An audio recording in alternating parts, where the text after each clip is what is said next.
मुंबई शहर के नजदीक रामपुर नाम का एक छोटा सा आधुनिक गांव था।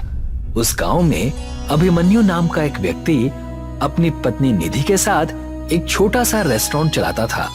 बाहर से आने जाने वाले सभी व्यक्ति ज्यादातर अभिमन्यु के रेस्टोरेंट में ही भोजन करना पसंद करते थे।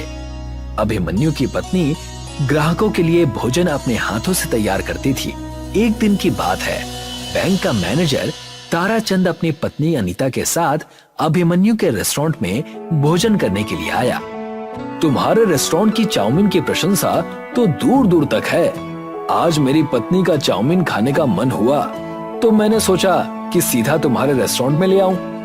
जी बिल्कुल, क्या है कि ग्राहकों के लिए मेरी पत्नी स्वयं भोजन तैयार करती है। तो फिर देर किस बात की है, जल्दी से एक एक प्लेट चाउमीन लगवाओ, पेट में चूहे दौड़ रहे हैं। अभिमन्यु ने खुशी खुशी ताराचंद और उसकी पत्नी को एक एक प्लेट चाउमीन लगवा दी। वाकई अभिमन्यु, जैसा सुना था वैसा ही पाया। मुझे आपसे एक बात भी करनी है ताराचंद जी। इस महीने मैं बैंक की इंस्टॉलमेंट नहीं चुका पाऊंगा। मेरा बेटा मुंबई शहर में पढ़ता है और उसकी इस महीने फीस जमा होनी है। अरे तो इसमें चिंता की क्या बात है, तुम कहीं भागे थोड़ी ना जा रहे हो। और वैसे भी मैं तो तुम्हें 2 गुना लोन देने के लिए तैयार हूँ। मैं तो कहता हूँ कि तुम इस रेस्टोरेंट को और बढ़ा लो, इसे एक बहुत अच्छे होटल में कन्वर्ट कर दो। नहीं नहीं ताराचंद जी, मैं अपने इस छोटे से रेस्टोरेंट में ही बहुत खुश हूँ। मैं और बैंकों के चक्कर काटने से बच गया। ताराचंद रेस्टोरेंट से बाहर निकल गया और अभिमन्यु के रेस्टोरेंट के ठीक सामने बने एक बड़े से रेस्टोरेंट को देखकर मुस्कुराने लगा। ये तो अभिमन्यु के रेस्टोरेंट से बड़ा और काफी अच्छा मालूम होता है। हाँ, रेस्टोरेंट अभिमन्यु के रेस्टोरेंट से काफी बड़ा है। ये ब्रजेश का रेस्टोरेंट है, लेकिन फिर भी आसपास के लोग अभिमन्यु के रेस्टोरेंट का खाना ही पसंद करते हैं। बैंक मैनेजर ताराचंद अपनी पत्नी के साथ कार में बैठकर चला गया। उसकी बातें दूसरे रेस्टोरेंट का मालिक ब्रजेश अपने नौकर सत्यम के साथ पीछे से चुपके से सुन रहा था। सुना मालिक, एक तो इस बैंक मैनेजर ने आपके लोन की फाइल रिजेक्ट कर दी, ऊपर से ये अभिमन्यु के रेस्टोरेंट के भोजन की तारीफ और कर रहा है, वो भी अपनी पत्नी के सामने, और हमारे रेस्टोरेंट की बुराई कर रहा है। अगर ऐसा ही रहा ना तो वो दिन दूर नहीं कि हमारे रेस्टोरेंट में बड़े बड़े और मोटे ताले लगते हुए नजर आएंगे। तुमसे कितनी बार बोला है सत्यम कि अच्छा अच्छा बोला करो, वो दिन कभी नहीं आएगा। कैसे नहीं आएगा मालिक? देखिए ना, दिन ब दिन हमारे रेस्टोरेंट में ग्राहकों की संख्या कम होती जा रही है। ये बात तो तुम्हारी बिल्कुल सही है सत्यम, कि अभिमन्यु के रेस्टोरेंट की वजह से मुझे बहुत नुकसान उठाना पड़ रहा है। अभिमन्यु के रेस्टोरेंट में सारा भोजन उसकी पत्नी निधि तैयार करती है। आप भी अपने रेस्टोरेंट का भोजन अपनी पत्नी से तैयार क्यों नहीं करवाते? ये कैसी बातें कर रहे हो तुम? मेरी पत्नी को तो भोजन बनाना ही नहीं आता। पिछली बार तुमने खुद उसके हाथ के बने हुए आलू के पराठे खाए थे और अगले दिन तुम बीमार पड़ गए थे। इसमें तो कोई शक नहीं। चिंता मत करो सत्यम, मेरे दिमाग में एक योजना है। मुझे पता लगा है कि बैंक मैनेजर ताराचंद का ट्रांसफर कुछ ही दिनों में हो जाएगा और नया बैंक मैनेजर मेरा बहुत दूर का रिश्तेदार है। अभिमन्यु के रेस्टोरेंट में सारे पैसे बैंक के लगे हुए हैं और उसकी जमीन बैंक के पास गिरवी रखी हुई है। मैं अपनी खोपड़ी से ऐसा चक्कर चलाऊंगा कि अभिमन्यु सड़क पर आ जाएगा। अपने रेस्टोरेंट के अंदर जाकर बैठ गए। तभी वहां पर एक अजीब सा दिखने वाला व्यक्ति, जिसने बहुत गंदा कोट पहन रखा था, रेस्टोरेंट में आकर बैठ गया। मुझे बहुत जोरों की भूख लगी है, जल्दी से बर्गर, पिज्जा और एक ब्लैक कॉफी लेकर आओ। सत्यम उस व्यक्ति को देखकर बुरा सा मुंह बनाते हुए बोला, तुमने कितने गंदे कपड़े पहन रखे हैं। जिस कुर्सी पर तुम बैठे हो, जानते भी हो वो कुर्सी कितनी महंगी है। तुम्हारी वजह से ये कुर्सी भी गंदी हो गई। किस तरह के व्यक्ति हो तुम? तुम्हारे मालिक ने तुम्हें ग्राहकों का सम्मान करना नहीं सिखाया? तुम्हें पता नहीं ग्राहकों से किस तरह से बात की जाती है? हाँ, मुझे सिखाया है, मुझे सब पता है ग्राहकों से कैसे बात की जाती है। ग्राहक भी तुम्हारे जैसे गंदे कपड़े पहनकर इतने आलीशान और अच्छे रेस्टोरेंट में नहीं आते। बस बहुत हो गया, अब तुम मेरा अपमान कर रहे हो। देखो, तुम मुझे नहीं जानते मैं कौन हूँ, और हाँ, किसी भी व्यक्ति के कपड़ों से उसके व्यक्तित्व का अंदाजा नहीं लगाया जा सकता। कभी कभी आंखों के सामने नजर आने वाला सच भी सच नहीं होता। लगता है कोई पुरानी घिसी पिटी हिंदी पिक्चर देखकर आए हो तुम। तभी वहां पर ब्रिजेश आ गया। क्या हुआ सत्यम, क्या बहसबाजी हो रही है? देखिए ना मालिक, इस व्यक्ति ने कितने गंदे कपड़े पहन रखे हैं। इसके कोट की हालत देखिए, ऐसा लगता है जैसे कि सालों से कोट की धुलाई ही नहीं हुई है। ऊपर से ये व्यक्ति आपके ऊपर आरोप लगा रहा है। मेरे ऊपर आरोप लगा रहा है? मैं कुछ समझा नहीं। बोल रहा है कि तुम्हारे मालिक ने तुम्हें ग्राहकों से बात करने की तमीज नहीं सिखाई। हाँ तो क्या गलत बोल रहा हूँ मैं? तुम्हारा नौकर मेरा ऑर्डर लेने की बजाय मेरे कपड़ों को देख रहा है। इस रेस्टोरेंट में तुम्हारे जैसे गंदे दिखने वाले व्यक्ति नहीं आते। मेरे नौकर ने बिल्कुल सही कहा। मुझे भी शक है कि तुम्हारी जेब में पैसे होंगे या नहीं। तुम्हारी जगह यहाँ नहीं है, वो सामने वाले उस रेस्टोरेंट में है। जाओ जाकर वहीं बैठो। ब्रिजेश की बात सुनकर वो व्यक्ति क्रोधित होकर उठकर खड़ा हो गया और सीधा अभिमन्यु के रेस्टोरेंट में जाकर बैठ गया। जी क्या लेंगे आप? मुझे एक चीज बर्गर और बढ़िया सी ब्लैक कॉफी। जी अभी लगवाता हूँ। अभिमन्यु ने तुरंत उस व्यक्ति का ऑर्डर लगवा दिया। वो व्यक्ति बर्गर और ब्लैक कॉफी पीकर बहुत खुश होकर बोला, वाकई मैंने तुम्हारे रेस्टोरेंट की प्रशंसा सुनी थी। लोग तुम्हारे रेस्टोरेंट की बिल्कुल सही प्रशंसा करते हैं और तुम्हारी ब्लैक कॉफी पीकर तो मुझे मजा आ गया। जी बहुत बहुत धन्यवाद। इतना कहकर वो व्यक्ति अपनी जेब टटोलने लगा। कुछ देर बाद वो अभिमन्यु की ओर देखकर बोला, मुझे माफ करना यंग मैन, मैं अपना वॉलेट घर पर ही भूल आया। कोई बात नहीं, जब आपकी मर्जी हो आप आकर पैसे दे जाना। तुम तो वाकई बहुत अच्छे इंसान हो। एक तुम हो और एक तुम्हारा पड़ोसी जिसमें ग्राहकों से बात करने की तमीज भी नहीं है, और मैं तुम्हारे स्वभाव से बहुत प्रसन्न हूँ। इतना कहकर उस व्यक्ति ने एक छोटा सा चमकने वाला हीरा अभिमन्यु को पकड़ा दिया। ये तो डायमंड है, ये आप मुझे क्यों दे रहे हैं? नहीं, ये डायमंड नहीं है बेटा, ये एक गैजेट है। कुछ समय के बाद हो सकता है कि तुम्हें इसकी आवश्यकता पड़े। इसे अपने पास संभाल कर रखना। अगर जीवन में कभी दोबारा मुलाकात हुई तो मैं तुम्हें अपने बारे में जरूर बताऊंगा। इतना कहकर वो व्यक्ति वहां से चला गया। उसके जाते ही निधि अभिमन्यु से बोली, कौन था ये? पता नहीं निधि, लेकिन वो जो भी था उसकी आंखों को देखकर मुझे ऐसा महसूस हुआ जैसे कि वो कोई बहुत ही बड़े व्यक्तित्व का मालिक हो। लेकिन उसने कपड़े तो काफी गंदे पहन रखे थे। किसी के कपड़ों को देखकर उसके व्यक्तित्व का अंदाजा नहीं लगाया जा सकता निधि। उसकी आंखों की चमक और चेहरे की झुर्रियां सब कुछ कह देती हैं। बस पढ़ने वाला होना चाहिए। कुछ दिन ऐसे ही बीत गए और एक दिन बैंक मैनेजर ताराचंद का ट्रांसफर हो गया और उसकी जगह ब्रिजेश का रिश्तेदार टिल्लू मैनेजर बनकर बैंक में आया। ब्रिजेश टिल्लू की चापलूसी करता हुआ बैंक में पहुंचकर बोला, मैं आपका काफी दिनों से इंतजार कर रहा था। मैं जानता हूं ब्रिजेश, इस गांव में मेरा ट्रांसफर करने के लिए तुमने कितनी मेहनत की है। आपके जैसा ईमानदार बैंक मैनेजर आज के दौर में कहाँ है। तुम कहना क्या चाहते हो? मेरे रेस्टोरेंट के सामने अभिमन्यु नाम का व्यक्ति रेस्टोरेंट चलाता है। उसके रेस्टोरेंट में सारा पैसा बैंक का लगा हुआ है, लेकिन वो अपने आप को बैंक का मालिक समझता है। उसकी जब मर्जी होती है वो बैंक की इंस्टॉलमेंट चुकाता है और जब मर्जी नहीं होती नहीं चुकाता। नियम के मुताबिक उसे 1 साल के अंदर अपना लोन क्लियर कर देना था, मगर आज उसके लोन को पूरे 3 साल हो चुके हैं। पिछले वाले बैंक मैनेजर उसके फेवर में रहते थे। मैं चाहता हूँ कि आप अपना सारा पैसा उससे ले लीजिए। अब तुम्हारा दूर का रिश्तेदार हूँ ब्रिजेश, तो तुम्हारे लिए इतना तो कर ही सकता हूँ, लेकिन तुम तो जानते हो कि रिश्तेदारी से ही सब कुछ नहीं होता। तुम समझ रहे हो ना मैं क्या कहना चाह रहा हूँ? जी मैं आपके एक एक शब्द का मतलब समझ गया। आपके घर पर आपका इनाम पहुंच जाएगा। तो फिर निश्चिंत होकर सो जाओ। 24 घंटे में अभिमन्यु सड़क पर आ गया, इस बात की खबर तुम्हें मिल जाएगी। अगले दिन बैंक मैनेजर टिल्लू सारे पेपर लेकर अभिमन्यु के रेस्टोरेंट में पहुंच गया और बैंक के सारे पैसे एक साथ देने की बात करने लगा। मैं सारे पैसे एक साथ नहीं दे सकता, मुझे कुछ तो वक्त दीजिए। बैंक ने तुम्हें 1 साल का वक्त दिया था, लेकिन पिछले वाले मैनेजर साहब ने तो कभी भी ऐतराज नहीं जताया। वो पिछले वाले मैनेजर थे, मैं नया मैनेजर हूँ। तुम्हारे पास 1 दिन का वक्त है। 1 दिन के अंदर अंदर 25 लाख रुपए बैंक में जमा करा दो, नहीं तो तुम्हारे इस रेस्टोरेंट पर बैंक कब्जा कर लेगी। और याद रखना, मुझे इसका पूरा अधिकार है। इतना कहकर टिल्लू वहां से चला गया। अभिमन्यु बेचारा 1 दिन में इतने पैसों का इंतजाम नहीं कर पाया।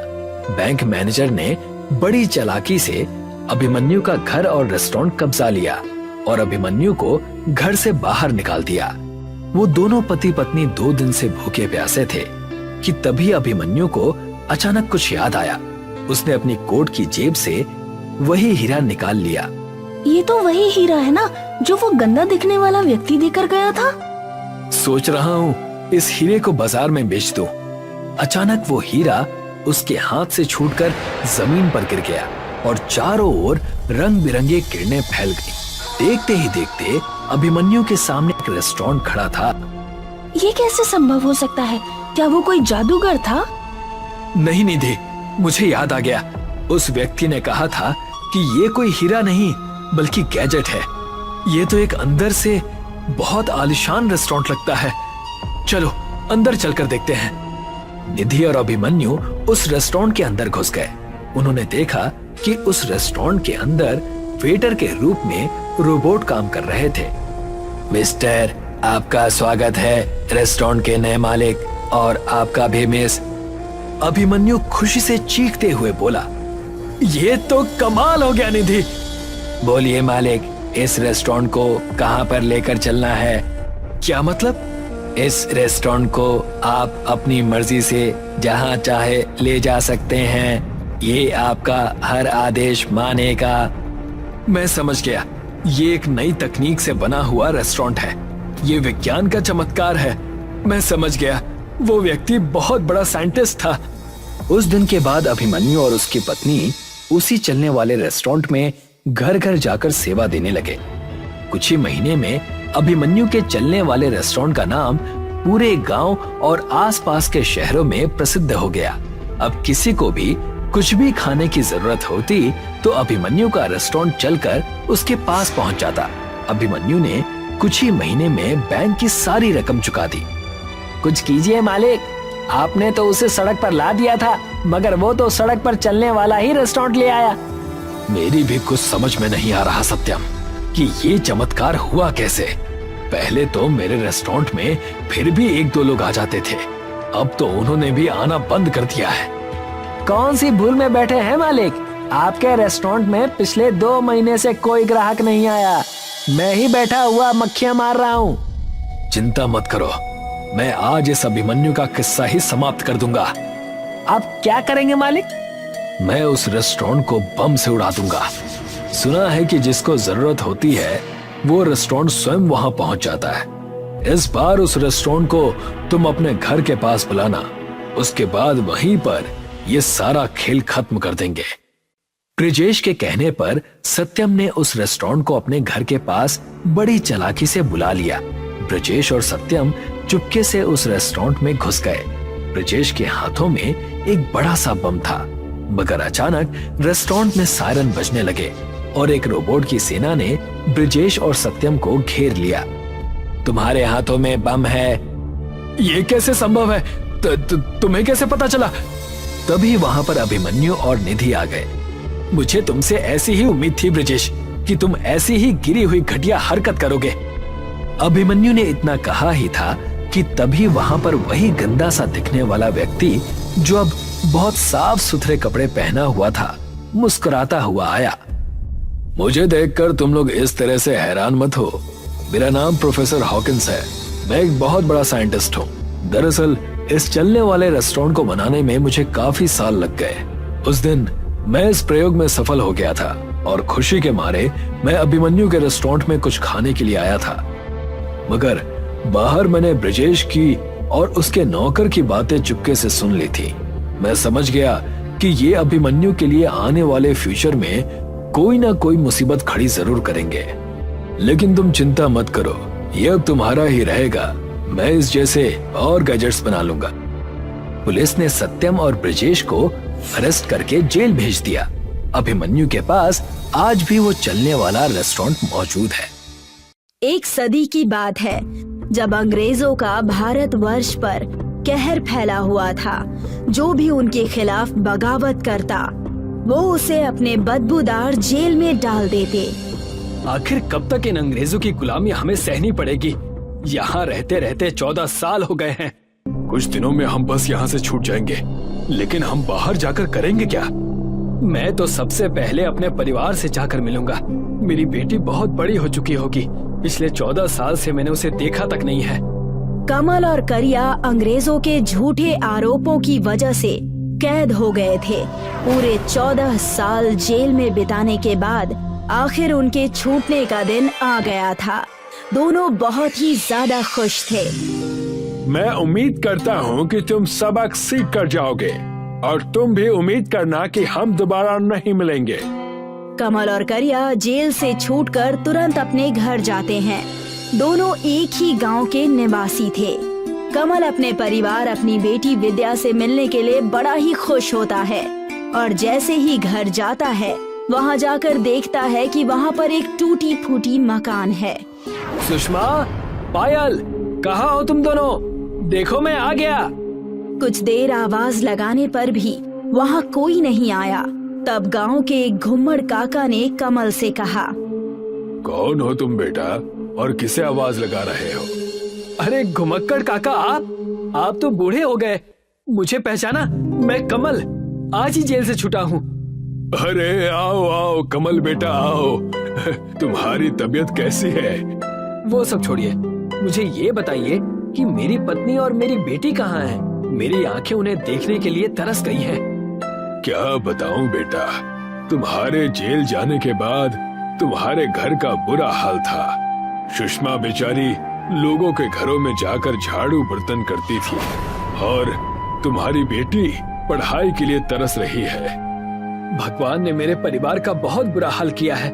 मैं अब क्या करूं जिससे मेरा परिवार सही सलामत रहे? लेकिन ये दोनों हैं कहाँ? तुम्हारी बेटी और पत्नी हमारे गांव के उस जंगल के पास ही रहते हैं। आजकल सुषमा वहाँ लकड़ियाँ काटकर अपना घर चला रही है। जाओ जाकर मिल लो। चाचा की बात सुनते ही कमल अपने परिवार से मिलने जंगल की तरफ चला गया और वहां जाकर अपने परिवार को बुरी स्थिति में देखकर उसके आंखों से आंसू बहने लगे। सुषमा, देखो मैं आ गया। चलो अब घर चलो। अब आए हैं आप, जब हमारा परिवार ही नहीं बचा? और क्या करेंगे उस घर में ले जाकर? वहाँ ना तो कुछ खाने को है और ना ही रहने के लिए कुछ बचा है। तुम उसकी चिंता मत करो और मेरे साथ चलो और पायल को भी साथ ले लो। नहीं पिताजी, मुझे तो आपको पिताजी कहने में भी शर्म आती है। सबने हमें ताने मार मार कर ये हालत कर दी हमारी। अब आप मुझसे तभी मिलने आना जब आप काबिल बनकर लौटना। कमल अपने परिवार को बिखरता हुआ देख चुका था। वो वहाँ से चुपचाप मायूस होकर चला जाता है और सारी बातें करिया को बताता है। मैं जानता हूँ दोस्त, हम देश के लिए जेल गए और देश आज हमारा ये हाल कर रहा है। क्यों ना हम नौकरी ढूंढे? कहीं ना कहीं कोई ना कोई छोटा मोटा काम हमें मिल ही जाएगा। कमल और करिया कई जगह काम मांगने जाते हैं, लेकिन उनके जेल जाने की वजह से उन्हें कहीं भी कोई काम नहीं मिलता। पूरा कस्बा गांव सब छान मार लिया, कहीं कोई काम नहीं है। चलो वहाँ देखें, वहाँ एक भोजनालय नजर आ रहा है। जाकर देखते हैं, कहीं वहाँ कुछ काम लायक मिल जाए। कमल और करिया वहाँ जाकर काम मांगने की कोशिश करते हैं। तब वहाँ की मालकिन उनसे कहती है, चले जाओ यहाँ से। तुम चोरों का क्या भरोसा? कहीं मेरे ही यहाँ कोई लूटपाट कर दी तो? चले जाओ यहाँ से। करिया और कमल वहाँ से भी निराश होकर चले जाते हैं। कई दिनों तक प्रयास करने के बाद भी उनके हाथ कुछ भी नहीं लगता। तब कमल कहता है, ये सब उस जेल की वजह से हुआ है। ना हम जेल जाते ना ये सब होता। तो चलो उसी जेल के पास। कमल और करिया उस जेल के पास जाते हैं जहाँ वो 14 साल से रह रहे थे और वहाँ जाकर उसी अंग्रेज जेलर से कहते हैं, तुमने हमें बेमतलब के 14 साल जेल में रखा, जिस वजह से ना तो हमारे पास काम है और ना ही खाना। और हमारा परिवार तो हमसे मिलने से भी डर रहा है। तुम जैसे 2 कौड़ी के कैदी फिर से इस जेल में आ गए, तो तुम क्या चाहते हो कि तुम्हें हम और क्या दें? आप हमें काम दीजिए और क्या, नहीं तो तुम्हारी खैर नहीं। मैं तंग आ गया हूँ तुम जैसों से मिल मिलकर। हमेशा तुम्हारे जैसे कैदी यहाँ आकर काम की भीख मांगते हैं। क्या कहा? हमारे जैसे और हैं? क्या तुम बता सकते हो कि वो कहाँ मिलेंगे? खुद जाकर देख लो, मैं तुम्हारा नौकर नहीं हूँ। कमल और करिया सारे बेरोजगार जेल कैदियों को ढूंढने लगे। देखते ही देखते कई सारे कैदियों को जमा करने के बाद कमल उनसे कहता है, हम सबके पास कुछ काम नहीं है, लेकिन अगर हम मिल के कुछ करें तो हमारे पास ढेर सारे काम आ जाएंगे। लेकिन कमल भाई, हम करेंगे भी क्या? ना तो हमें कुछ आता है और ना ही कुछ सामान है करने के लिए। बिल्कुल, हमें तो समाज ने भी ठुकरा दिया है। इन सब के बीच अब नया क्या करें? तुम सब बस खाना खाना जानते हो क्या? उसके अलावा कुछ भी नहीं? लानत है तुम सब पर। लेकिन ये खाना बनाना भी जानता है। खाने पीने से याद आया कि हम एक होटल खोल सकते हैं जिसे हम सब लोगों को खाना खिलाकर पैसे कमा सकें। नहीं, ये सब नहीं करना, मैं इस चीज में नहीं हूँ। कमल भाई, हम कुछ राशन उधार लेकर अपना होटल खोल सकते हैं। हमें बस अच्छी जगह की तलाश है। जगह की चिंता मत करो, मेरे गांव का घर किस दिन काम आएगा। हम कल ही वहाँ पर जेल होटल खोलेंगे। सारे जेल के भाई बंधु उस होटल को चलाएंगे। करिया और कमल ने मिलकर कमल के घर को एक जेल जैसे रेस्टोरेंट में तब्दील कर दिया, जो गांव के बिल्कुल पास में ही था। सारे कैदी गांव-गांव जाकर अपने जेल रेस्टोरेंट का प्रचार करने लगे। देखते ही देखते कुछ समय बीत चुके थे। कमल का जेल रेस्टोरेंट चलने लगा था। कमल और उसके साथी कैदियों की मेहनत रंग ला रही थी। भाई साहब, क्या आप मुझे आलू का पराठा और सरसों की सब्जी देंगे? हाँ बिल्कुल, मिलेगा ना। आप जाकर टेबल पर बैठ जाइए। जेल रेस्टोरेंट है, इसका ये मतलब नहीं कि तुम हमें जेल जैसा ही खाना दो। याद रखना, मैं बहुत खतरनाक हूँ। एक तरफ सारे जेल के कैदी खुश थे कि अपनी सजा काटने के बाद यही एक समय था जहाँ पर वो अपने परिवार से जुड़ने लगे थे। कमल का परिवार भी आकर जेल रेस्टोरेंट में मेहनत किया करता था, लेकिन दूसरी तरफ जेल के अंग्रेज जेलर को कैदियों के इस हलचल के बारे में पता चल गया था। मैंने सुना है कि ये जेल से छूटे हुए कैदी कुछ हलचल कर रहे हैं। क्या करें मालिक, इन्हें फिर से अंदर कर दें? हमें इनकी गुलामी ही चाहिए। इन्हें मिलावट का खाना बनाने के जुर्म में गिरफ्तार कर लो। और वैसा ही हुआ। अंग्रेज और उसके सिपाही अगले ही दिन जेल रेस्टोरेंट में पहुंचकर उन्हें मिलावट के सामान बेचने के जुर्म में गिरफ्तार करना चाहते हैं। मैं तुम सबको नकली जहरीला खाना बनाने के इल्जाम में गिरफ्तार करता हूँ। तुम 2 कौड़ी के लोग जेल में ही रहना डिजर्व करते हो, ना कि जेल के बाहर। और जैसे ही अंग्रेज जेलर और उसके सिपाही वहां उन्हें गिरफ्तार करने लगे, सारे गांव वाले इकट्ठा हो गए और उनसे कहने लगे, तुम सब यहाँ से चले जाओ, वरना तुम्हारी खैर नहीं। हम तुम्हें कहीं का नहीं छोड़ेंगे। लगता है तुम्हें भी मुझे गिरफ्तार करना पड़ेगा। अंग्रेज के इतना कहते ही घुम्मड़ काका ने अपने थैले में रखा हुआ दिव्य अगरबत्ती का राख निकालते हैं और उनसे कहने लगते हैं, ये मेरे हाथ में जो दिव्य अगरबत्ती का राख दिख रहा है ना, ये जादुई है। अगर इसे मैंने तुम्हारे ऊपर डाल दिया तो तुम्हारा जीना हराम हो जाएगा। मैं इन सब अंधविश्वासों को नहीं मानता। घुम्मड़ काका ने उनके ऊपर अगरबत्ती का राख डाल दिया, जिससे अंग्रेजों को दिखाई देना बंद हो गया। अरे, मुझे दिखाई क्यों नहीं दे रहा है? ओह माय गॉड, मुझे दिखाई क्यों नहीं दे रहा है? मुझे माफ कर दो, मैं ये गलती दोबारा नहीं करूंगा। अभी सिर्फ दिखाई देना बंद हुआ है, चले जाओ वरना सब बंद हो जाएगा। घुम्मड़ काका की इस जादुई राख ने जेल रेस्टोरेंट को बचा लिया। सारे गांव वालों ने मिलकर एकता से उनका सामना किया और उन्हें अपने गांव से भगा दिया। सोनपुर गांव बम्बू की खेती के लिए मशहूर था। वहां पर सालों से बम्बू की बहुत अच्छी खेती होती थी। दिनेश का भी एक छोटा सा बम्बू का खेत था। उसका बेटा राजेश भी उसी के साथ काम करता था। अरे राजेश, हमारे जो बम्बू का ऑर्डर आया था, क्या तुमने उसे भिजवा दिया है? अरे हाँ पापा, मैंने तो कल शाम को उसे भिजवा दिया था। अगर उन्हें समय से ऑर्डर मिल जाएगा तो आज शाम तक हमारा पेमेंट भी हो जाएगा। शाम हो जाती है और दिनेश के घर के बाहर एक बम्बू लदा ट्रक खड़ा होता है। अरे ये ट्रक वापस क्यों आ गया? इसे तो बम्बू उतार कर पेमेंट लेकर आना था। दिनेश अंदर से राजेश को बुलाता है। राजेश अंदर से आता है। वो बहुत दुखी लग रहा होता है। राजेश, ये देखो ना, ये ट्रक वापस आ गया। अरे हाँ पापा, मैं जानता हूँ। मुझे शहर से बम्बू के खरीदारों का फोन आया था। उन्हें हमसे कम दामों में कहीं से बम्बू मिल रहा है, इसलिए अब वो हमसे बम्बू नहीं खरीदेंगे। अरे लेकिन वो बिना बताए ऐसा कैसा कर सकते हैं? हमें पैसों की कितनी जरूरत है। अब हम इतने सारे बम्बू का क्या करेंगे? तुम उनसे कहो कि हम भी बम्बू कम दामों में दे देंगे। अरे पिताजी, मैंने उनसे बात की, पर वो अब किसी भी तरह से हमारे बम्बू लेने को तैयार नहीं है। अरे मैंने तो उन्हें ये भी कहा कि मैं आधे दामों में ही बम्बू देने को तैयार हूँ, पर वो फिर भी नहीं माने। दिनेश और राजेश को इस ऑर्डर से बहुत उम्मीद थी। कुछ दिनों से उनका कारोबार वैसे भी ठीक नहीं चल रहा था और अब इतने बड़े ऑर्डर के वापस आ जाने से उनको भविष्य में अंधेरा ही अंधेरा दिख रहा था। एक दिन राजेश दिनेश के पास जाता है और कहता है, अरे पापा, आप बिल्कुल चिंता मत करो। मैंने सोच लिया है कि अब हम इतने सारे बम्बू का क्या करेंगे। क्या करोगे तुम बेटा? मुझे तो कोई उपाय नहीं सूझ रहा।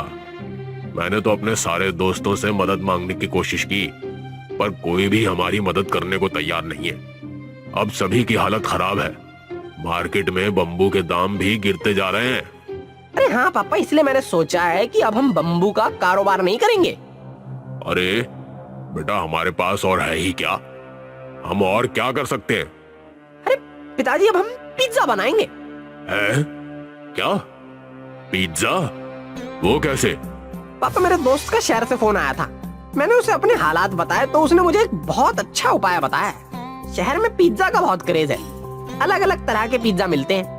उसमें से युवाओं का एक पसंदीदा है बम्बू पिज्जा। उसमें बम्बू को अंदर से खोखला करके पिज्जा बनाया जाता है। हम भी बम्बू पिज्जा का बिजनेस शुरू कर देते हैं।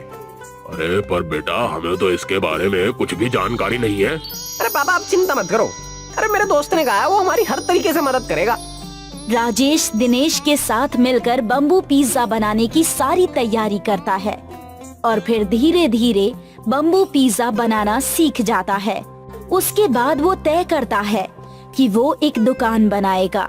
राजेश और दिनेश मिलकर बम्बू से अपना एक छोटा सा होटल बनाते हैं और उस होटल के दरवाजे से लेकर खिड़कियां, टेबल, कुर्सी सब कुछ बम्बू से बना होता है।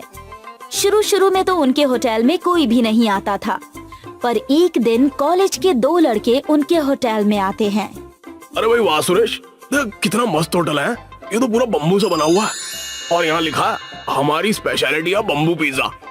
चलो तो अब हम भी बम्बू पिज्जा ट्राई करके देखते हैं। हाँ, मैं ऑर्डर करता हूँ। सुरेश और विवेक 2 बम्बू पिज्जा का ऑर्डर करते हैं। अरे विवेक, तूने ध्यान दिया कि यहाँ पर सारे कुर्सी टेबल भी बम्बू से बने हुए हैं और देख बम्बू से सजावट भी कितनी अच्छी की है यार। आज प्लास्टिक के जमाने में ये इको फ्रेंडली होटल तो बहुत अच्छा है। इस तरह से हम सबको इको फ्रेंडली चीजों का इस्तेमाल करना चाहिए। मैं इस होटल के मालिक से बात करता हूँ कि उन्हें ऐसी होटल बनाने की प्रेरणा कहाँ से मिली। विवेक और सुरेश दिनेश को बुलाकर उससे सवाल पूछते हैं। अरे सच में आपका होटल तो बहुत अच्छा है। आपने ये सब कैसे किया? दिनेश उन दोनों को अपनी पूरी कहानी बताता है। विवेक और सुरेश को दिनेश की ये कहानी बहुत अच्छी लगती है। क्या आपका बिजनेस ठीक चल रहा है? क्या आप मुनाफे में हैं? देखिए, अभी तो हम मुनाफे में नहीं चल रहे, पर मैं पूरी उम्मीद करता हूँ कि आगे चलकर हमें मुनाफा जरूर होगा। हाँ, आप बहुत अलग कर रहे हो। आपको मुनाफा जरूर होगा। हम आपकी मदद करना चाहते हैं। हमारा एक YouTube चैनल है जिस पर हम नई नई चीजें डालते हैं। अगर आप इजाजत दें तो हम आपके होटल के बारे में अपने YouTube चैनल पर डालना चाहते हैं और Instagram पर भी। इस तरह से और भी लोगों को और कॉलेज के स्टूडेंट्स को आपके होटल के बारे में पता चलेगा और आपको प्रसिद्धि मिलेगी। सुरेश और विवेक वहाँ का बम्बू पिज्जा खाते हैं। दोनों को वो बहुत ज्यादा पसंद आता है। दोनों अपने कॉलेज के फ्रेंड्स के लिए भी 10 बम्बू पिज्जा पैक करवा लेते हैं। उसके बाद अगले दिन वो अपनी पूरी टीम लेकर उनके होटल की एक अच्छी सी वीडियो बनाते हैं और बम्बू पिज्जा बनाने वाले की रेसिपी को भी शूट करते हैं। उसके बाद वो उसे अपने YouTube पर डाल देते हैं। अरे तुम लोग हमारी मदद करने की कोशिश कर रहे हो। अरे मैं इसके लिए तुम्हारा बहुत बहुत आभारी हूँ। अरे नहीं अंकल, ऐसी नई चीजों को प्रमोट करना ही तो हमारा काम है। आज के जमाने में युवाओं को ऐसी इको फ्रेंडली और पर्यावरण के लिए हानि ना पहुंचाने वाली चीजों की बहुत जरूरत है। इन वीडियो से हमें जो भी फायदा होगा वो हम आपको दे देंगे। अरे विवेक, देखो बम्बू पिज्जा की रेसिपी पर तो एक ही घंटे में 1 लाख व्यूज आ गए भाई। 10,000 लाइक और 1000 कमेंट भी हैं। ये तो अभी तक हमारे चैनल की सबसे पॉपुलर वीडियो बन गई है। अब इस इको फ्रेंडली बम्बू होटल के बारे में बहुत से लोग जान जाएंगे। अंकल, अब आप फेमस होने वाले हो। इस तरह से बाप और बेटे के द्वारा शुरू किया गया बम्बू होटल फेमस हो जाता है। फिर वो धीरे धीरे मिलकर और भी शहरों में अपने ब्रांचेस खोलते हैं और इको फ्रेंडली बम्बू होटल और पिज्जा को पूरे देश में फेमस करते हैं।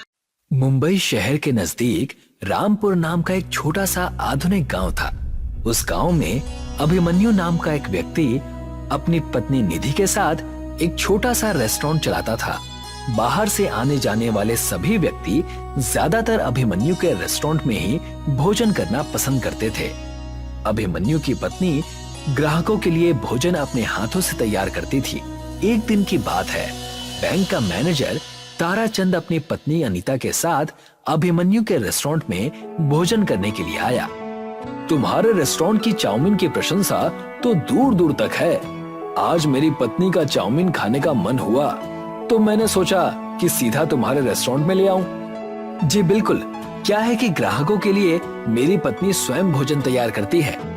तो फिर देर किस बात की है, जल्दी से एक एक प्लेट चाउमीन लगवाओ, पेट में चूहे दौड़ रहे हैं। अभिमन्यु ने खुशी खुशी ताराचंद और उसकी पत्नी को एक एक प्लेट चाउमीन लगवा दी।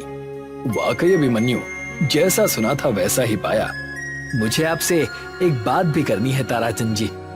इस महीने मैं बैंक की इंस्टॉलमेंट नहीं चुका पाऊंगा। मेरा बेटा मुंबई शहर में पढ़ता है और उसकी इस महीने फीस जमा होनी है। अरे तो इसमें चिंता की क्या बात है, तुम कहीं भागे थोड़ी ना जा रहे हो। और वैसे भी मैं तो तुम्हें 2 गुना लोन देने के लिए तैयार हूँ। मैं तो कहता हूँ कि तुम इस रेस्टोरेंट को और बढ़ा लो, इसे एक बहुत अच्छे होटल में कन्वर्ट कर दो। नहीं नहीं ताराचंद जी, मैं अपने इस छोटे से रेस्टोरेंट में ही बहुत खुश हूँ। मैं और बैंकों के चक्कर काटने से बच गया। ताराचंद रेस्टोरेंट से बाहर निकल गया और अभिमन्यु के रेस्टोरेंट के ठीक सामने बने एक बड़े से रेस्टोरेंट को देखकर मुस्कुराने लगा। ये तो अभिमन्यु के रेस्टोरेंट से बड़ा और काफी अच्छा मालूम होता है। हाँ हाँ, रेस्टोरेंट अभिमन्यु के रेस्टोरेंट से काफी बड़ा है। ये ब्रजेश का रेस्टोरेंट है, लेकिन फिर भी आसपास के लोग अभिमन्यु के रेस्टोरेंट का खाना ही पसंद करते हैं। बैंक मैनेजर ताराचंद अपनी पत्नी के साथ कार में बैठकर चला गया। उसकी बातें दूसरे रेस्टोरेंट का मालिक ब्रजेश अपने नौकर सत्यम के साथ पीछे से चुपके से सुन रहा था। सुना मालिक, एक तो इस बैंक मैनेजर ने आपके लोन की फाइल रिजेक्ट कर दी, ऊपर से ये अभिमन्यु के रेस्टोरेंट के भोजन की तारीफ और कर रहा है, वो भी अपनी पत्नी के सामने, और हमारे रेस्टोरेंट की बुराई कर रहा है। अगर ऐसा ही रहा ना तो वो दिन दूर नहीं कि हमारे रेस्टोरेंट में बड़े बड़े और मोटे ताले लगते हुए नजर आएंगे। तुमसे कितनी बार बोला है सत्यम कि अच्छा अच्छा बोला करो, वो दिन कभी नहीं आएगा। कैसे नहीं आएगा मालिक? देखिए ना, दिन ब दिन हमारे रेस्टोरेंट में ग्राहकों की संख्या कम होती जा रही है। ये बात तो तुम्हारे बिल्कुल सही है सत्यम कि अभिमन्यु के रेस्टोरेंट की वजह से मुझे बहुत नुकसान उठाना पड़ रहा है। अभिमन्यु के रेस्टोरेंट में सारा भोजन उसकी पत्नी निधि तैयार करती है। आप भी अपने रेस्टोरेंट का भोजन अपनी पत्नी से तैयार क्यों नहीं करवाते? ये कैसी बातें कर रहे हो तुम? मेरी पत्नी को तो भोजन बनाना ही नहीं आता। पिछली बार तुमने खुद उसके हाथ के बने हुए आलू के पराठे खाए थे और अगले दिन तुम बीमार पड़ गए थे। इसमें तो कोई शक नहीं। चिंता मत करो सत्यम, मेरे दिमाग में एक योजना है। मुझे पता लगा है कि बैंक मैनेजर ताराचंद का ट्रांसफर कुछ ही दिनों में हो जाएगा और नया बैंक मैनेजर मेरा बहुत दूर का रिश्तेदार है। अभिमन्यु के रेस्टोरेंट में सारे पैसे बैंक के लगे हुए हैं और उसकी जमीन बैंक के पास गिरवी रखी हुई है। मैं अपनी खोपड़ी से ऐसा चक्कर चलाऊंगा कि अभिमन्यु सड़क पर आ जाएगा। अपने रेस्टोरेंट के अंदर जाकर बैठ गए। तभी वहां पर एक अजीब सा दिखने वाला व्यक्ति जिसने बहुत गंदा कोट पहन रखा था रेस्टोरेंट में आकर बैठ गया। मुझे बहुत जोरों की भूख लगी है, जल्दी से बर्गर, पिज्जा और एक ब्लैक कॉफी लेकर आओ। सत्यम उस व्यक्ति को देखकर बुरा सा मुंह बनाते हुए बोला, तुमने कितने गंदे कपड़े पहन रखे हैं। जिस कुर्सी पर तुम बैठे हो जानते भी हो वो कुर्सी कितनी महंगी है। तुम्हारी वजह से ये कुर्सी भी गंदी हो गई। किस तरह के व्यक्ति हो तुम? तुम्हारे मालिक ने तुम्हें ग्राहकों का सम्मान करना नहीं सिखाया? तुम्हें पता नहीं ग्राहकों से किस तरह से बात की जाती है? हाँ, मुझे सिखाया है। मुझे सब पता है ग्राहकों से कैसे बात की जाती है। ग्राहक भी तुम्हारे जैसे गंदे कपड़े पहनकर इतने आलीशान और अच्छे रेस्टोरेंट में नहीं आते। बस बहुत हो गया, अब तुम मेरा अपमान कर रहे हो। देखो, तुम मुझे नहीं जानते मैं कौन हूँ। और हाँ, किसी भी व्यक्ति के कपड़ों से उसके व्यक्तित्व का अंदाजा नहीं लगाया जा सकता। कभी कभी आंखों के सामने नजर आने वाला सच भी सच नहीं होता। लगता है कोई पुरानी घिसी पिटी हिंदी पिक्चर देखकर आए हो तुम। तभी वहां पर ब्रिजेश आ गया। क्या हुआ सत्यम, क्या बहसबाजी हो रही है? देखिए ना मालिक, इस व्यक्ति ने कितने गंदे कपड़े पहन रखे हैं। इसके कोट की हालत देखिए, ऐसा लगता है जैसे कि सालों से कोट की धुलाई ही नहीं हुई है। ऊपर से ये व्यक्ति आपके ऊपर आरोप लगा रहा है। मेरे ऊपर आरोप लगा रहा है? मैं कुछ समझा नहीं। बोल रहा है कि तुम्हारे मालिक ने तुम्हें ग्राहकों से बात करने की तमीज नहीं सिखाई। हाँ, तो क्या गलत बोल रहा हूँ मैं? तुम्हारा नौकर मेरा ऑर्डर लेने की बजाय मेरे कपड़ों को देख रहा है। इस रेस्टोरेंट में तुम्हारे जैसे गंदे दिखने वाले व्यक्ति नहीं आते। मेरे नौकर ने बिल्कुल सही कहा। मुझे भी शक है कि तुम्हारी जेब में पैसे होंगे या नहीं।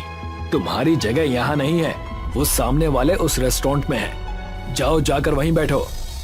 ब्रिजेश की बात सुनकर वो व्यक्ति क्रोधित होकर उठकर खड़ा हो गया और सीधा अभिमन्यु के रेस्टोरेंट में जाकर बैठ गया। जी, क्या लेंगे आप? मुझे एक चीज बर्गर और बढ़िया सी ब्लैक कॉफी। जी, अभी लगवाता हूँ। अभिमन्यु ने तुरंत उस व्यक्ति का ऑर्डर लगवा दिया।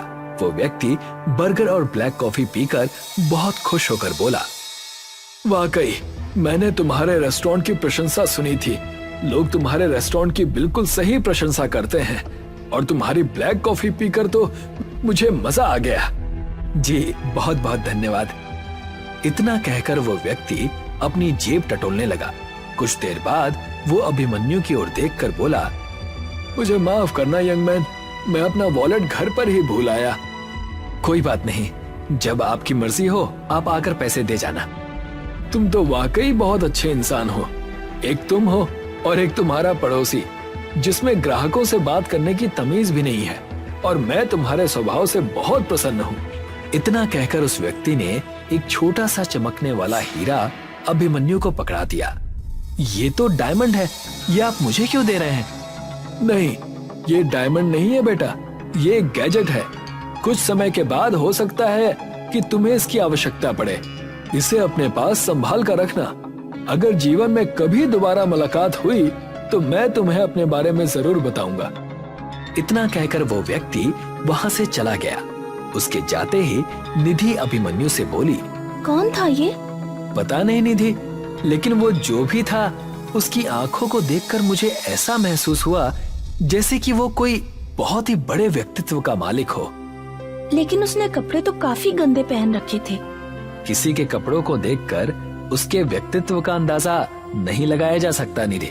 उसकी आंखों की चमक और चेहरे की झुर्रियां सब कुछ कह देती हैं। बस पढ़ने वाला होना चाहिए। कुछ दिन ऐसे ही बीत गए और एक दिन बैंक मैनेजर ताराचंद का ट्रांसफर हो गया और उसकी जगह ब्रिजेश का रिश्तेदार टिल्लू मैनेजर बनकर बैंक में आया। ब्रिजेश टिल्लू की चापलूसी करता हुआ बैंक में पहुंचकर बोला, मैं आपका काफी दिनों से इंतजार कर रहा था। मैं जानता हूं ब्रिजेश, इस गांव में मेरा ट्रांसफर करने के लिए तुमने कितनी मेहनत की है। आपके जैसा ईमानदार बैंक मैनेजर आज के दौर में कहाँ है। तुम कहना क्या चाहते हो? मेरे रेस्टोरेंट के सामने अभिमन्यु नाम का व्यक्ति रेस्टोरेंट चलाता है। उसके रेस्टोरेंट में सारा पैसा बैंक का लगा हुआ है, लेकिन वो अपने आप को बैंक का मालिक समझता है। उसकी जब मर्जी होती है वो बैंक की इंस्टॉलमेंट चुकाता है और जब मर्जी नहीं होती नहीं चुकाता। नियम के मुताबिक उसे 1 साल के अंदर अपना लोन क्लियर कर देना था, मगर आज उसके लोन को पूरे 3 साल हो चुके हैं। पिछले वाले बैंक मैनेजर उसके फेवर में रहते थे। मैं चाहता हूँ कि आप अपना सारा पैसा उससे ले लीजिए। अब तुम्हारा दूर का रिश्तेदार हूँ ब्रिजेश, तो तुम्हारे लिए इतना तो कर ही सकता हूँ, लेकिन तुम तो जानते हो कि रिश्तेदारी से ही सब कुछ नहीं होता। तुम समझ रहे हो ना मैं क्या कहना चाह रहा हूँ? जी मैं आपके एक एक शब्द का मतलब समझ गया। आपके घर पर आपका इनाम पहुंच जाएगा। तो फिर निश्चिंत होकर सो जाओ। 24 घंटे में अभिमन्यु सड़क पर आ गया, इस बात की खबर तुम्हें मिल जाएगी। अगले दिन बैंक मैनेजर टिल्लू सारे पेपर लेकर अभिमन्यु के रेस्टोरेंट में पहुंच गया और बैंक के सारे पैसे एक साथ देने की बात करने लगा। मैं सारे पैसे एक साथ नहीं दे सकता, मुझे कुछ तो वक्त दीजिए। बैंक ने तुम्हें 1 साल का वक्त दिया था, लेकिन पिछले वाले मैनेजर साहब ने तो कभी भी ऐतराज नहीं जताया। वो पिछले वाले मैनेजर थे, मैं नया मैनेजर हूँ। तुम्हारे पास 1 दिन का वक्त है। 1 दिन के अंदर अंदर 25 लाख रुपए बैंक में जमा करा दो, नहीं तो तुम्हारे इस रेस्टोरेंट पर बैंक कब्जा कर लेगी। और याद रखना, मुझे इसका पूरा अधिकार है। इतना कहकर टिल्लू वहां से चला गया। अभिमन्यु बेचारा 1 दिन में इतने पैसों का इंतजाम नहीं कर पाया। बैंक मैनेजर ने बड़ी चालाकी से अभिमन्यु का घर और रेस्टोरेंट कब्जा लिया और अभिमन्यु को घर से बाहर निकाल दिया। वो दोनों पति पत्नी 2 दिन से भूखे प्यासे थे कि तभी अभिमन्यु को अचानक कुछ याद आया। उसने अपनी कोट की जेब से वही हीरा निकाल लिया। ये तो वही हीरा है ना जो वो गंदा दिखने वाला व्यक्ति देकर गया था। सोच रहा हूँ इस हीरे को बाजार में बेच दूं। अचानक वो हीरा उसके हाथ से छूटकर जमीन पर गिर गया और चारों ओर रंग बिरंगे किरणें फैल गईं। देखते ही देखते अभिमन्यु के सामने एक रेस्टोरेंट खड़ा था। ये कैसे संभव हो सकता है? क्या वो कोई जादूगर था? नहीं निधि, मुझे याद आ गया। उस व्यक्ति ने कहा था कि ये कोई हीरा नहीं बल्कि गैजेट है। ये तो एक अंदर से बहुत आलीशान रेस्टोरेंट लगता है। चलो अंदर चलकर देखते हैं। निधि और अभिमन्यु उस रेस्टोरेंट के अंदर घुस गए। उन्होंने देखा कि उस रेस्टोरेंट के अंदर वेटर के रूप में रोबोट काम कर रहे थे। मिस्टर, आपका स्वागत है रेस्टोरेंट के नए मालिक और आपका भी मिस। अभिमन्यु खुशी से चीखते हुए बोला, ये तो कमाल हो गया निधि। बोलिए मालिक, इस रेस्टोरेंट को कहां पर लेकर चलना है? क्या मतलब? इस रेस्टोरेंट को आप अपनी मर्जी से जहां चाहे ले जा सकते हैं। ये आपका हर आदेश मानेगा। मैं समझ गया, ये एक नई तकनीक से बना हुआ रेस्टोरेंट है। ये विज्ञान का चमत्कार है। मैं समझ गया, वो व्यक्ति बहुत बड़ा साइंटिस्ट था। उस दिन के बाद अभिमन्यु और उसकी पत्नी उसी चलने वाले रेस्टोरेंट में घर घर जाकर सेवा देने लगे। कुछ ही महीने में अभिमन्यु के चलने वाले रेस्टोरेंट का नाम पूरे गांव और आसपास के शहरों में प्रसिद्ध हो गया। अब किसी को भी कुछ भी खाने की जरूरत होती तो अभिमन्यु का रेस्टोरेंट चलकर उसके पास पहुंच जाता। अभिमन्यु ने कुछ ही महीने में बैंक की सारी रकम चुका दी। कुछ कीजिए मालिक, आपने तो उसे सड़क पर ला दिया था, मगर वो तो सड़क पर चलने वाला ही रेस्टोरेंट ले आया। मेरी भी कुछ समझ में नहीं आ रहा सत्यम कि ये चमत्कार हुआ कैसे। पहले तो मेरे रेस्टोरेंट में फिर भी 1-2 लोग आ जाते थे, अब तो उन्होंने भी आना बंद कर दिया है। कौन सी भूल में बैठे हैं मालिक? आपके रेस्टोरेंट में पिछले 2 महीने से कोई ग्राहक नहीं आया। मैं ही बैठा हुआ मक्खियां मार रहा हूँ। चिंता मत करो, मैं आज इस अभिमन्यु का किस्सा ही समाप्त कर दूंगा। आप क्या करेंगे मालिक? मैं उस रेस्टोरेंट को बम से उड़ा दूंगा। सुना है कि जिसको जरूरत होती है वो रेस्टोरेंट स्वयं वहां पहुंच जाता है। इस बार उस रेस्टोरेंट को तुम अपने घर के पास बुलाना, उसके बाद वहीं पर ये सारा खेल खत्म कर देंगे।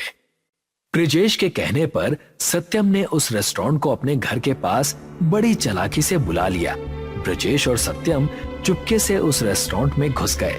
ब्रिजेश के हाथों में एक बड़ा सा बम था, मगर अचानक रेस्टोरेंट में सायरन बजने लगे और एक रोबोट की सेना ने ब्रिजेश और सत्यम को घेर लिया। तुम्हारे हाथों में बम है, ये कैसे संभव है? तुम्हें कैसे पता चला? तभी वहां पर अभिमन्यु और निधि आ गए। मुझे तुमसे ऐसी ही उम्मीद थी ब्रिजेश कि तुम ऐसी ही गिरी हुई घटिया हरकत करोगे। अभिमन्यु ने इतना कहा ही था कि तभी वहां पर वही गंदा सा दिखने वाला व्यक्ति जो अब बहुत साफ सुथरे कपड़े पहना हुआ था, मुस्कुराता हुआ आया। मुझे देखकर तुम लोग इस तरह से हैरान मत हो। मेरा नाम प्रोफेसर हॉकिंस है। मैं एक बहुत बड़ा साइंटिस्ट हूँ। दरअसल इस चलने वाले रेस्टोरेंट को बनाने में मुझे काफी साल लग गए। उस दिन मैं इस प्रयोग में सफल हो गया था और खुशी के मारे मैं अभिमन्यु के रेस्टोरेंट में कुछ खाने के लिए आया था, मगर बाहर मैंने ब्रिजेश की और उसके नौकर की बातें चुपके से सुन ली थी। मैं समझ गया कि ये अभिमन्यु के लिए आने वाले फ्यूचर में कोई ना कोई मुसीबत खड़ी जरूर करेंगे। लेकिन तुम चिंता मत करो, ये अब तुम्हारा ही रहेगा। मैं इस जैसे और गैजेट्स बना लूंगा। पुलिस ने सत्यम और ब्रिजेश को अरेस्ट करके जेल भेज दिया। अभिमन्यु के पास आज भी वो चलने वाला रेस्टोरेंट मौजूद है। एक सदी की बात है जब अंग्रेजों का भारतवर्ष पर कहर फैला हुआ था। जो भी उनके खिलाफ बगावत करता वो उसे अपने बदबूदार जेल में डाल देते। आखिर कब तक इन अंग्रेजों की गुलामी हमें सहनी पड़ेगी? यहाँ रहते रहते 14 साल हो गए हैं। कुछ दिनों में हम बस यहाँ से छूट जाएंगे, लेकिन हम बाहर जाकर करेंगे क्या? मैं तो सबसे पहले अपने परिवार से जाकर मिलूंगा। मेरी बेटी बहुत बड़ी हो चुकी होगी। पिछले 14 साल से मैंने उसे देखा तक नहीं है। कमल और करिया अंग्रेजों के झूठे आरोपों की वजह से कैद हो गए थे। पूरे 14 साल जेल में बिताने के बाद आखिर उनके छूटने का दिन आ गया था। दोनों बहुत ही ज्यादा खुश थे। मैं उम्मीद करता हूँ कि तुम सबक सीख कर जाओगे और तुम भी उम्मीद करना कि हम दोबारा नहीं मिलेंगे। कमल और करिया जेल से छूटकर तुरंत अपने घर जाते हैं। दोनों एक ही गांव के निवासी थे। कमल अपने परिवार, अपनी बेटी विद्या से मिलने के लिए बड़ा ही खुश होता है और जैसे ही घर जाता है वहां जाकर देखता है कि वहां पर एक टूटी फूटी मकान है। सुषमा, पायल, कहाँ हो तुम दोनों? देखो मैं आ गया। कुछ देर आवाज लगाने पर भी वहां कोई नहीं आया। तब गांव के एक घुम्मड़ काका ने कमल से कहा, कौन हो तुम बेटा और किसे आवाज लगा रहे हो? अरे घुमक्कड़ काका, आप तो बूढ़े हो गए। मुझे पहचाना? मैं कमल, आज ही जेल से छूटा हूँ। अरे आओ आओ कमल बेटा आओ। तुम्हारी तबीयत कैसी है? वो सब छोड़िए, मुझे ये बताइए कि मेरी पत्नी और मेरी बेटी कहाँ हैं? मेरी आंखें उन्हें देखने के लिए तरस गई हैं। क्या बताऊं बेटा, तुम्हारे जेल जाने के बाद तुम्हारे घर का बुरा हाल था। सुषमा बेचारी लोगों के घरों में जाकर झाड़ू बर्तन करती थी और तुम्हारी बेटी पढ़ाई के लिए तरस रही है। भगवान ने मेरे परिवार का बहुत बुरा हाल किया है। मैं अब क्या करूं जिससे मेरा परिवार सही सलामत रहे? लेकिन ये दोनों हैं कहाँ? तुम्हारी बेटी और पत्नी हमारे गांव के उस जंगल के पास ही रहते हैं। आजकल सुषमा वहाँ लकड़ियाँ काटकर अपना घर चला रही है। जाओ जाकर मिल लो। चाचा की बात सुनते ही कमल अपने परिवार से मिलने जंगल की तरफ चला गया और वहां जाकर अपने परिवार को बुरी स्थिति में देखकर उसके आंखों से आंसू बहने लगे। सुषमा, देखो मैं आ गया। चलो अब घर चलो। अब आए हैं आप, जब हमारा परिवार ही नहीं बचा और क्या करेंगे उस घर में ले जाकर? वहाँ ना तो कुछ खाने को है और ना ही रहने के लिए कुछ बचा है। तुम उसकी चिंता मत करो और मेरे साथ चलो और पायल को भी साथ ले लो। नहीं पिताजी, मुझे तो आपको पिताजी कहने में भी शर्म आती है। सबने हमें ताने मार मार कर ये हालत कर दी हमारी। अब आप मुझसे तभी मिलने आना जब आप काबिल बनकर लौटना। कमल अपने परिवार को बिखरता हुआ देख चुका था। वो वहाँ से चुपचाप मायूस होकर चला जाता है और सारी बातें करिया को बताता है। मैं जानता हूँ दोस्त, हम देश के लिए जेल गए और देश आज हमारा ये हाल कर रहा है। क्यों ना हम नौकरी ढूंढे, कहीं ना कहीं कोई ना कोई छोटा मोटा काम हमें मिल ही जाएगा। कमल और करिया कई जगह काम मांगने जाते हैं, लेकिन उनके जेल जाने की वजह से उन्हें कहीं भी कोई काम नहीं मिलता। पूरा कस्बा गांव सब छान मार लिया, कहीं कोई काम नहीं है। चलो वहाँ देखें, वहाँ एक भोजनालय नजर आ रहा है, जाकर देखते हैं कहीं वहाँ कुछ काम लायक मिल जाए। कमल और करिया वहाँ जाकर काम मांगने की कोशिश करते हैं। तब वहाँ की मालकिन उनसे कहती है, चले जाओ यहाँ से, तुम चोरों का क्या भरोसा, कहीं मेरे ही यहाँ कोई लूटपाट कर दी तो। चले जाओ यहाँ से। करिया और कमल वहाँ से भी निराश होकर चले जाते हैं। कई दिनों तक प्रयास करने के बाद भी उनके हाथ कुछ भी नहीं लगता। तब कमल कहता है, ये सब उस जेल की वजह से हुआ है, ना हम जेल जाते ना ये सब होता। तो चलो उसी जेल के पास। कमल और करिया उस जेल के पास जाते हैं जहां वो 14 साल से रह रहे थे और वहां जाकर उसी अंग्रेज जेलर से कहते हैं, तुमने हमें बेमतलब के 14 साल जेल में रखा, जिस वजह से ना तो हमारे पास काम है और ना ही खाना। और हमारा परिवार तो हमसे मिलने से भी डर रहा है। तुम जैसे 2 कौड़ी के कैदी फिर से इस जेल में आ गए, तो तुम क्या चाहते हो कि तुम्हें हम और क्या दें? आप हमें काम दीजिए और क्या, नहीं तो तुम्हारी खैर नहीं। मैं तंग आ गया हूँ तुम जैसों से मिल मिलकर। हमेशा तुम्हारे जैसे कैदी यहाँ आकर काम की भीख मांगते हैं। क्या कहा? हमारे जैसे और हैं? क्या तुम बता सकते हो कि वो कहाँ मिलेंगे? खुद जाकर देख लो, मैं तुम्हारा नौकर नहीं हूँ। कमल और करिया सारे बेरोजगार जेल कैदियों को ढूंढने लगे। देखते ही देखते कई सारे कैदियों को जमा करने के बाद कमल उनसे कहता है, हम सबके पास कुछ काम नहीं है, लेकिन अगर हम मिल के कुछ करें तो हमारे पास ढेर सारे काम आ जाएंगे। लेकिन कमल भाई, हम करेंगे भी क्या? ना तो हमें कुछ आता है और ना ही कुछ सामान है करने के लिए। बिल्कुल, हमें तो समाज ने भी ठुकरा दिया है। इन सब के बीच अब नया क्या करें? तुम सब बस खाना खाना जानते हो क्या? उसके अलावा कुछ भी नहीं।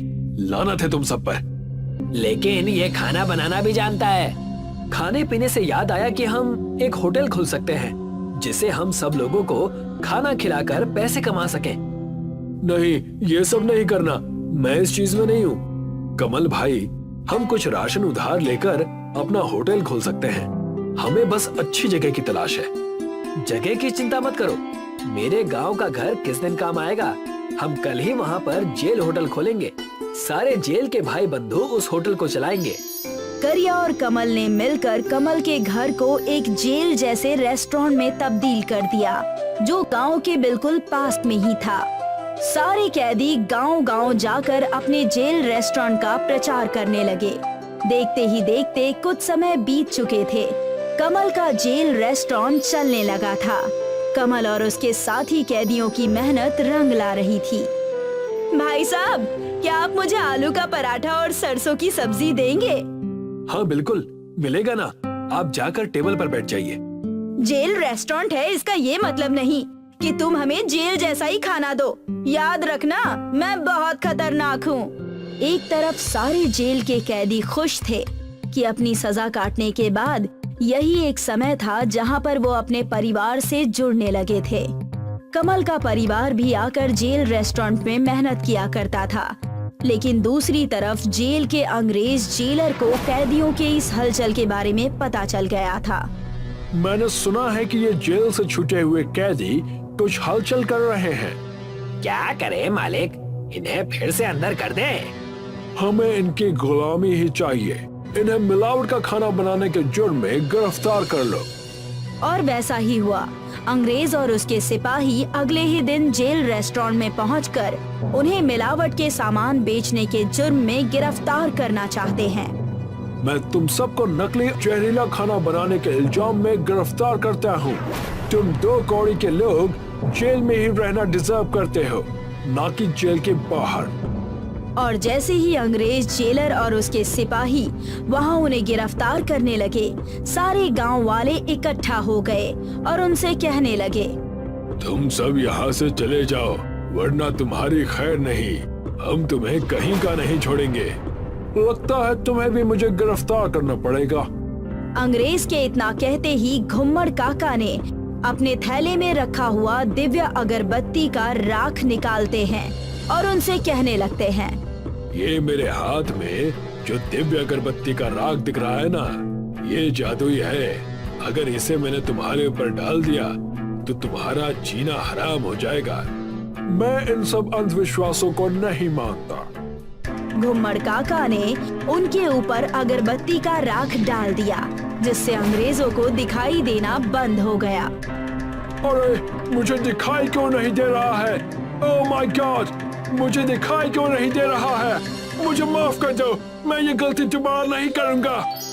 अभी सिर्फ दिखाई देना बंद हुआ है, चले जाओ वरना सब बंद हो जाएगा। घुम्मड़ काका के इस जादुई राख ने जेल रेस्टोरेंट को बचा लिया। सारे गांव वालों ने मिलकर एकता से उनका सामना किया और उन्हें अपने गांव से भगा दिया। सोनपुर गांव बम्बू की खेती के लिए मशहूर था।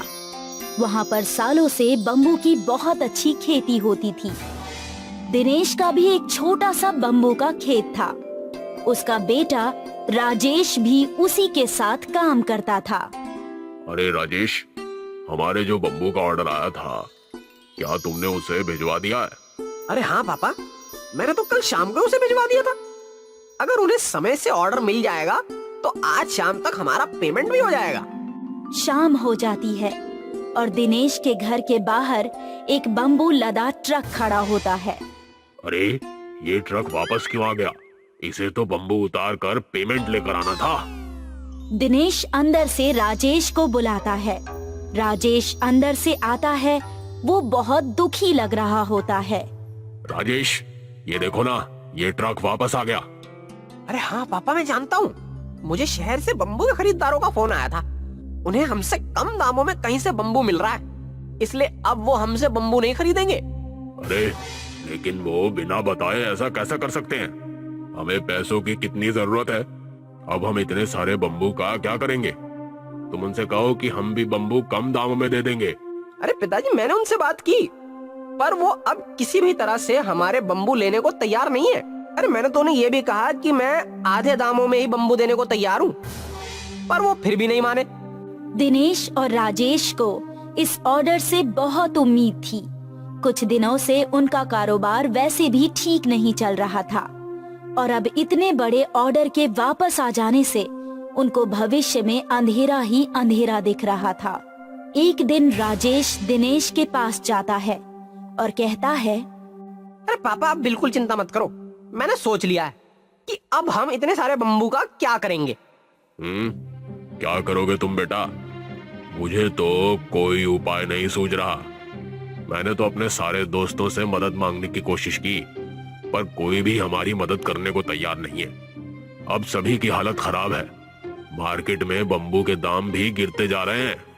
अरे हाँ पापा, इसलिए मैंने सोचा है कि अब हम बम्बू का कारोबार नहीं करेंगे। अरे बेटा, हमारे पास और है ही क्या? हम और क्या कर सकते हैं? अरे पिताजी, अब हम पिज्जा बनाएंगे। है? क्या? पिज्जा? वो कैसे? पापा, मेरे दोस्त का शहर से फोन आया था। मैंने उसे अपने हालात बताए तो उसने मुझे एक बहुत अच्छा उपाय बताया। शहर में पिज्जा का बहुत क्रेज है। अलग अलग तरह के पिज्जा मिलते हैं। उसमें से युवाओं का एक पसंदीदा है बम्बू पिज्जा। उसमें बम्बू को अंदर से खोखला करके पिज्जा बनाया जाता है। हम भी बम्बू पिज्जा का बिजनेस शुरू कर देते हैं। अरे पर बेटा, हमें तो इसके बारे में कुछ भी जानकारी नहीं है। अरे पापा, आप चिंता मत करो। अरे मेरे दोस्त ने कहा है वो हमारी हर तरीके से मदद करेगा। राजेश दिनेश के साथ मिलकर बम्बू पिज्जा बनाने की सारी तैयारी करता है और फिर धीरे धीरे बम्बू पिज्जा बनाना सीख जाता है। उसके बाद वो तय करता है कि वो एक दुकान बनाएगा। राजेश और दिनेश मिलकर बम्बू से अपना एक छोटा सा होटल बनाते हैं। और उस होटल के दरवाजे से लेकर खिड़कियाँ, टेबल, कुर्सी सब कुछ बम्बू से बना होता है। शुरू शुरू में तो उनके होटल में कोई भी नहीं आता था, पर एक दिन कॉलेज के 2 लड़के उनके होटल में आते हैं। अरे भाई वाह सुरेश, देख कितना मस्त होटल है। ये तो पूरा बम्बू से बना हुआ है और यहाँ लिखा है हमारी स्पेशलिटी है बम्बू पिज्जा। चलो तो अब हम भी बम्बू पिज्जा ट्राई करके देखते हैं। हाँ हाँ हाँ, मैं ऑर्डर करता हूँ। सुरेश और विवेक 2 बम्बू पिज्जा का ऑर्डर करते हैं। अरे विवेक, तूने ध्यान दिया कि यहाँ पर सारे कुर्सी टेबल भी बम्बू से बने हुए हैं और देख बम्बू से सजावट भी कितनी अच्छी की है यार।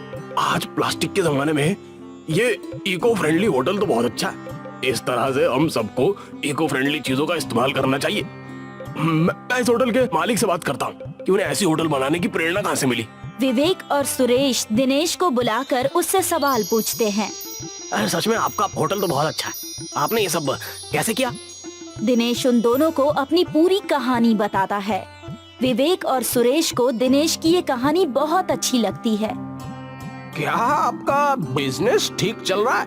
क्या आप मुनाफे में हैं?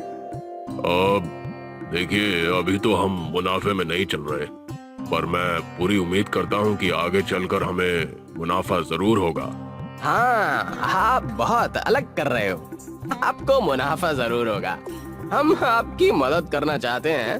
हमारा एक YouTube चैनल है जिस पर हम नई नई चीजें डालते हैं। अगर आप इजाजत दें तो हम आपके होटल के बारे में अपने YouTube चैनल पर डालना चाहते हैं और Instagram पर भी। इस तरह से और भी लोगों को और कॉलेज के स्टूडेंट्स को आपके होटल के बारे में पता चलेगा और आपको प्रसिद्धि मिलेगी।